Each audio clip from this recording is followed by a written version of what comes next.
Ir dažas prasmes, kuras ārkārtīgi svarīgas, lai cilvēkam būtu labs darbs, labi ienākumi un lai cilvēkam būtu apmierinātība ar to darbu. Un tā prasme, kura atkārtojas vairākus paternus, ir prasme uzticēties sev. Kad mēs runājam par to miera sajūtu, tas ir pirmkārt saistīts ar to, ka tu vari sev uzticēt, un tad tu būsi miera.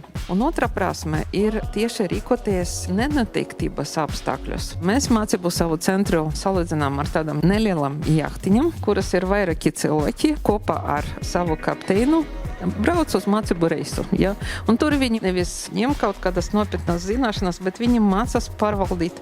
Un ļoti svarīgi, lai jahtas kursu uzdeva nevis vējš, bet kapteins. Tas ir mūsu tā vēlme, lai katrs cilvēks, kurš atnācis uz Vumcu, varētu būt savas dzīves kapitāns. Jā.